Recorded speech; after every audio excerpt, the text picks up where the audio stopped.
উত্তরাখণ্ডে আলমোড়ার জেলায় মঙ্গলবার সকালে এক ভয়াবহ বাস দুর্ঘটনায় 7 জনের মৃত্যু হয়েছে।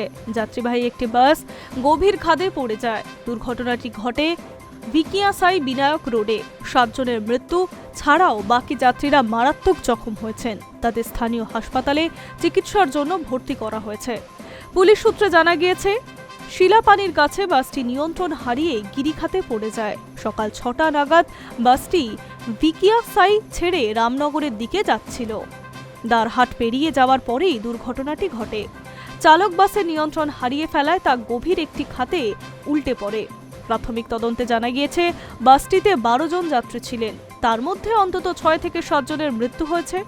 দুর্ঘটনার খবর পেয়েই পুলিশ ও প্রশাসন স্থানীয় বাসিন্দাদের মদতে উদ্ধার কাজে নেমে পড়ে।